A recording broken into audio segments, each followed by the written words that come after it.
the history of CCC goes back even further. It started before independence.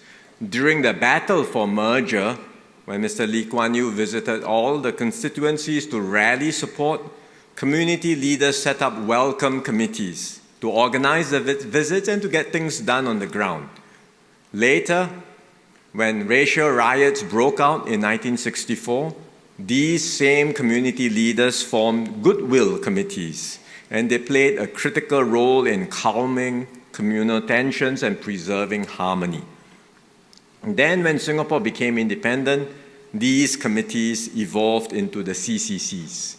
Since then, the CCCs have had their hands full, because it's not just organizing activities in every constituency to bring residents together, but it's also working hard to explain government policies and programs to get people to support these policies. Our PA Grassroots movement is a tremendous national asset.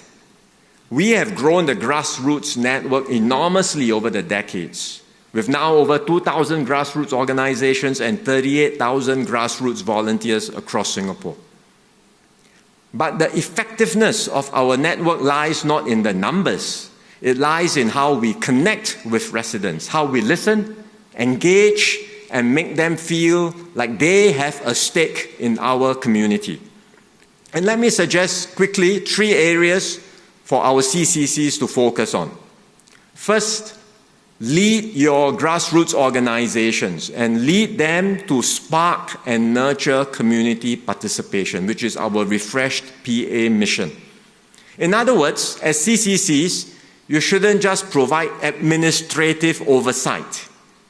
You can and you must shape how the various organizations under you go about their activities. Provide them with advice, guidance, and direction. And in many ways, rather than just continue with what they are usually doing all the time, following the same pattern, encourage them to experiment, to seek out best practices, to learn from what other constituencies are doing, and try out new models that will better engage and involve our residents. Second, encourage more interactions between our grassroots organizations for greater impact. Every grassroots organization will be focused on its own priorities. Naturally, you've got different groups, your RNs, your MAEC, IAEC, your women's group, your youth groups. All the different organizations will always focus on their own priorities, understandably. But they should not be working in silos, isolated and separately from one another. And the CCCs have a broader vantage point.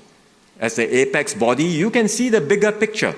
You can identify synergies, and you can bring different groups together to collaborate and build a stronger culture of teamwork. For example, when a residents network collaborates with a youth network, you can connect Singaporeans across age and interest groups. And such collaborations can help build bridges across different groups, strengthen mutual understanding, and forge a stronger sense of shared purpose in our community. Third, nurture and strengthen your volunteers. Continue to bring in volunteers from diverse backgrounds. They will contribute new energy and fresh ideas. Help to connect them with different segments of our community. And develop pathways for these new volunteers to grow. Help them take on larger responsibilities, bigger projects, become leaders in their own right. And this will develop a steady pipeline of dedicated grassroots leaders who are committed and ready to serve. All of this transformation, which I've just described, will take effort and imagination. But PA will continue to support all of you. We will invest in strengthening our grassroots leaders, for example, in your community facilitation skills, so you can harness community assets more effectively and rally people around shared causes. From 2026, PA will partner our institutes of higher learning to train 1,000 community facilitators across all constituencies, starting with the CCCs. And we will continue to conduct more leadership programs to support our CCC members and help all of you drive meaningful change in our community.